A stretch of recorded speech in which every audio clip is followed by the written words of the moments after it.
Hey guys, we're going to start getting into this side plank. Now I understand you may be going, oh my god, side planks, really? I know how to side plank. Maybe you do, but let's go over some things you may not realize about the side plank.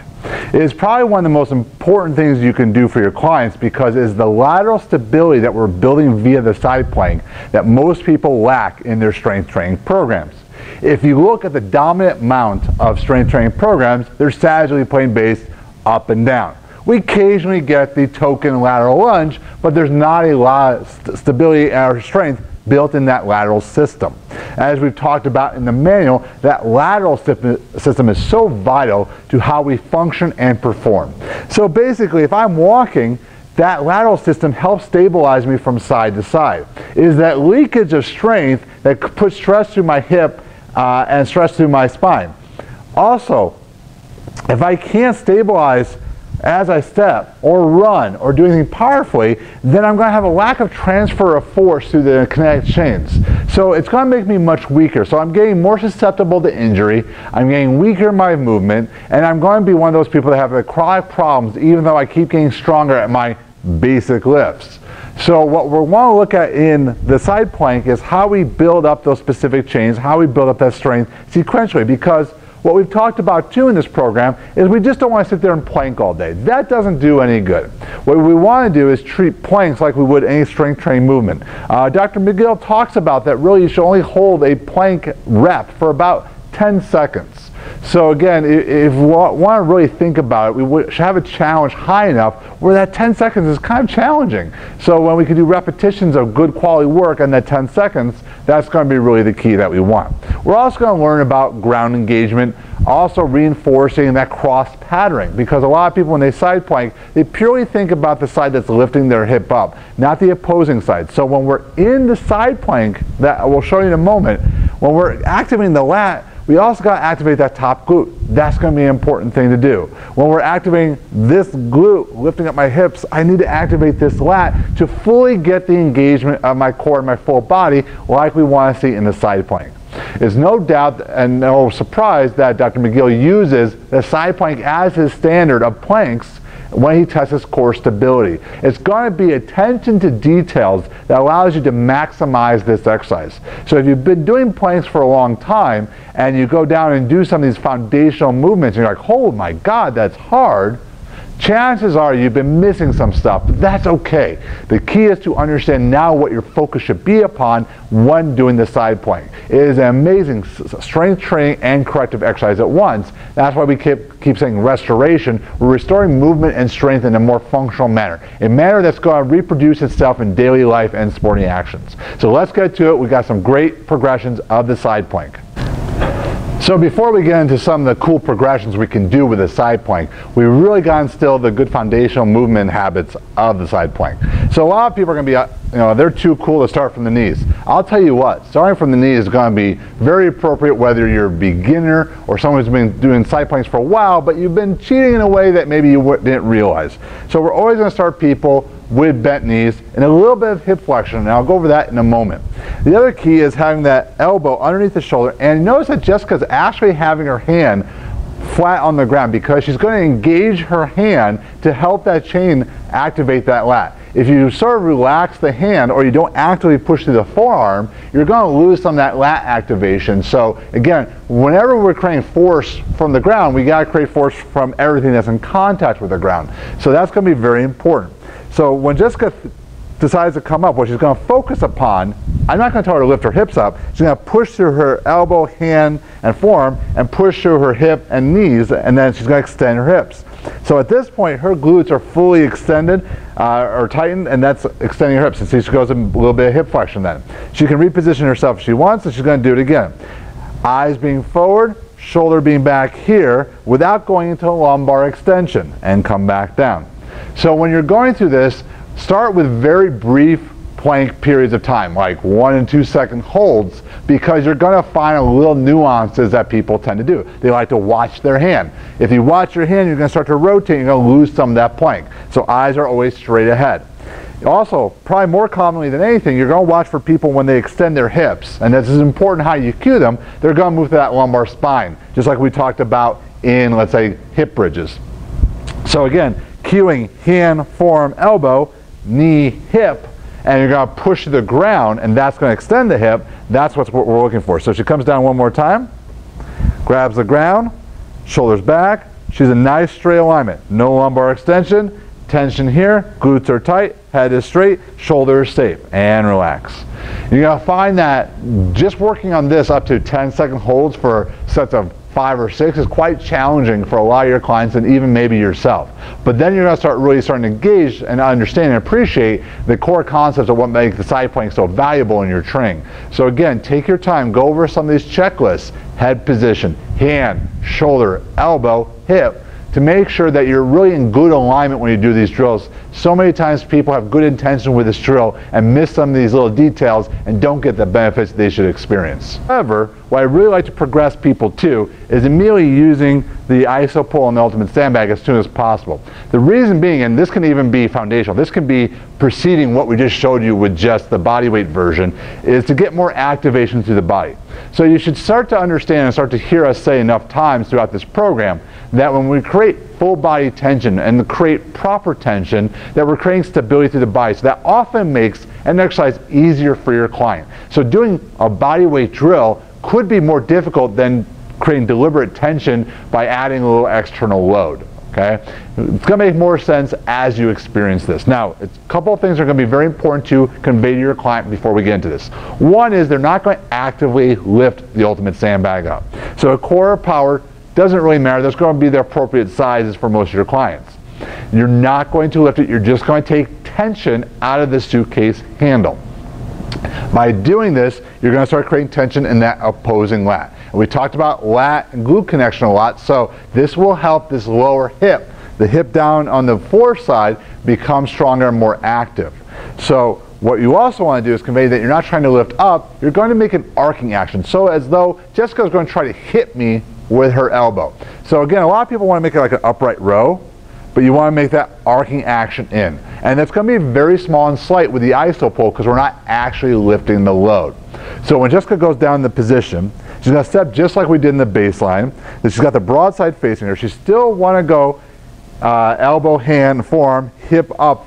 And then as she does so, she's going to create tension in the handle. So she's got full hip extension, tension in the handle. See the shoulders nice and tight? It helps lock her into place, come back down. So any people that have that problem where they tend to go into that lumbar extension, this is a great way to solve a lot of it, because when that lat becomes active, so does the core become more active, and it starts to prevent people from trying to live off their low back. So let's watch it again.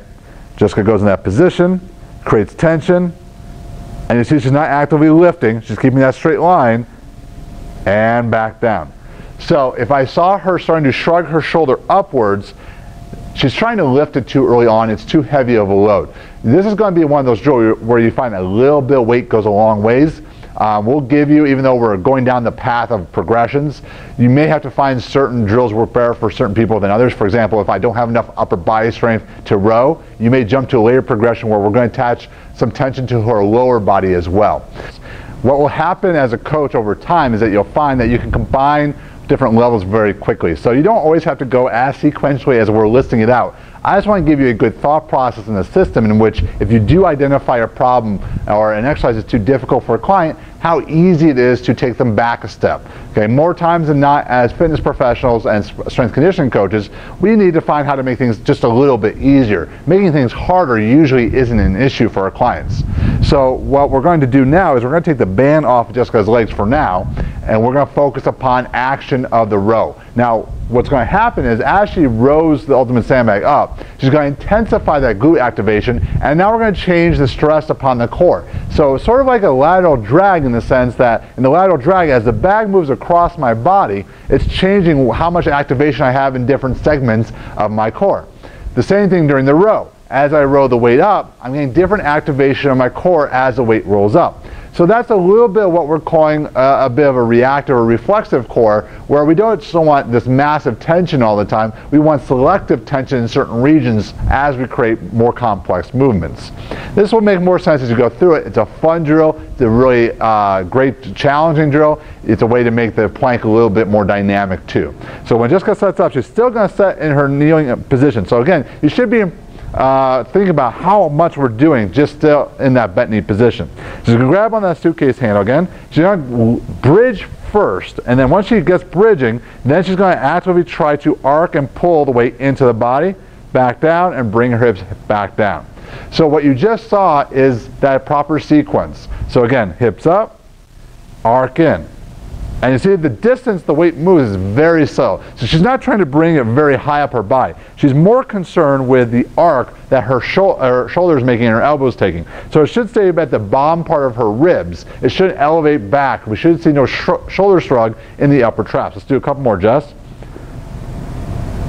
And again, you can start to see some of the shaking going on. It's a lot more intense of a movement. You can hold just in the top of the plank and just do repetitions of that row. I'd recommend doing no more than maybe 5 or 6 in a top plank position. That's going to take you to about your 10-second period with your rows.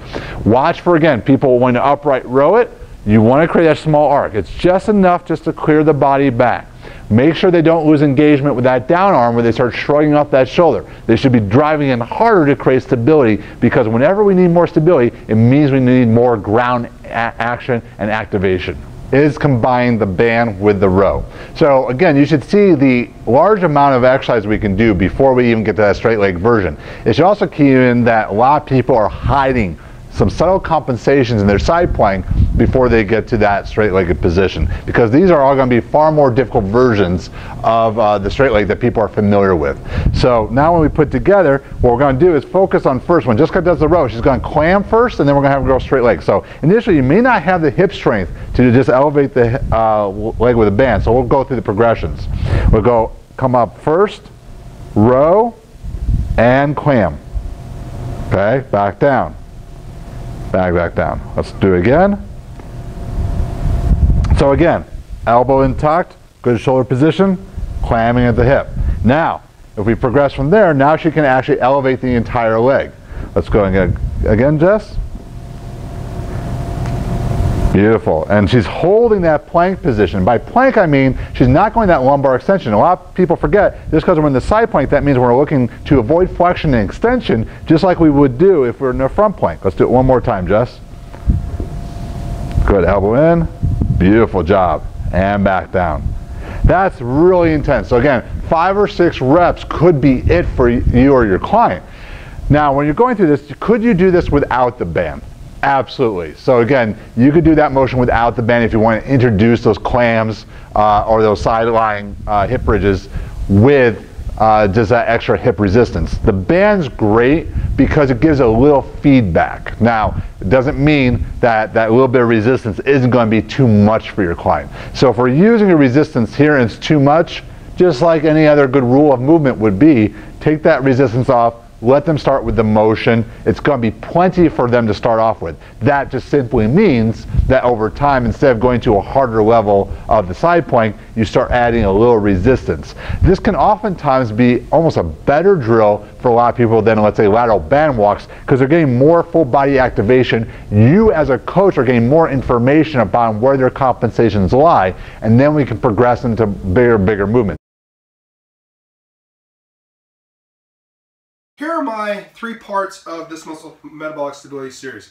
The first part's just going to be some step-ups. So stepping, carrying, walking, I think we can kind of piece those things together. The thing that is meant to be highlighted with this piece is simply that for some reason in fitness, maybe in life in general, we want to get really linear. Point A to point B, add more weight, equals stronger, all those things. And the body and the life are not linear things. It's a very gray piece. So if life isn't linear, should we just, is walking in a straight line with weight in our hands better than laying on the ground with our forearms on the ground in a straight line any better? I don't know. I would think that we can probably be better than that. And this is an attempt at that. And this is just some, I've just been doing this lately. I've got a 14-inch box over here. It's going to put me very close to the ceiling. You might even cut off my head, but that's okay. You understand what I'm doing. We're going to do some lateral stepping and shouldering, or shouldering to lateral stepping. It's going to look like this, and there's a couple of different ways to do it. I'm going to start it with the ipsilateral way first. So I'm going to shoulder to my left shoulder. It's going to here, I'm going to get over to my box. I'm going to slide off the wall a little bit, so I'm not. And then I'm going to step up, boom, back down, back all the way off. So if my focus is carries, can't we use distance or time as pretty equitable components? I think so. So this would be a timepiece for me if I was you. Now the other side to it is this. I think this, moving it to the contralateral side, is actually a little harder, for me at least, on this side. But you can see, small space, we're, I don't know, 4 feet by 4 feet. We don't need 100 feet distance. We could link this in. We could link it into a lot of things like you would if you're doing carries. You could link it in a medley. Strongman, that's where carries are usually used, in a medley. You carry something a certain distance, you carry something else, or you carry something and you drag, all those things. We could do all that here in a very small compact space, just like we would outside if we were doing for distance, if we had the luxury of distance. But we don't have the luxury of distance, so we can work for time. It's very simple. Set a time standard, try to meet that time standard. Super simple. So there's my first piece. Just try to address a non-linear way to go about this. Super simple. Next is simply doing some sprinter stance, right? So when we have gait, right, we're one foot then the other, one arm then the other. Super simple. Now if I was going to do this without necessarily introducing power, which I think is really important, I might do it a different way. But I'm going to introduce power, and then I'm going to move us from there. And it should flow really nicely. So sprinter stance, again, talked about this. I think we talk about sprinter stance every other episode because it's important. It's going to be a sprinter stance, clean, contralateral. So my right leg is my driver leg, my left hand is doing the clean, and then we're just going to do some up downs. Boom, you see how simple that is? Here, sprinter stance clean, we move down into that tall kneeling, right back up into position. Super simple. Now if I don't, maybe somebody can't clean kettlebell. I don't know why people can't clean kettlebells nowadays, but they can't for some reason. I have no idea. Can we start here? Sure. Why not? Come up and still sprinter stance, because that challenges stability wise here. So here. So again, if I want to introduce power, if I want to introduce power endurance, maybe I do a few of them sequentially, but I can do it there with that side. So I'm going to pause X for just a second. I'm going to take us over, reset us up for the place. I need to relocate where we're going to do our third component, the real life aspect, and we're going to combine these two pieces. So I moved us over to the stairs. A lot of people have two-story homes. This is a 14-step flight of stairs, so I don't know how far it is, but we can introduce distance, we can introduce repetition here. But the point I wanted to introduce mostly is we're going to combine the two tools for a couple different reasons. One, because this is stuff that really happens. I don't know about you, but I know a lot of people have dogs, and you got that big ass bag of dog food. Ironically, the ultimate sandbag's been compared to a bag of dog food. I don't compare it to a bag of dog food, but nonetheless, it's a fantastic and way more useful training tool than that. But we end up getting that bag of dog food up here, and we're greedy. We don't want to just stop at the bag of dog food, so we don't want to just carry it here or here. You know, we put it up on our shoulder, and then we have that other 17 bags of groceries in our hands, right? So maybe it looks something like this. Here, boom, and then we got our stairs for distance. We can change variable, right? I'm not going to move up too many. I'm just going to move up one, right? And then we can move up and try to keep that symmetry of the body as we move.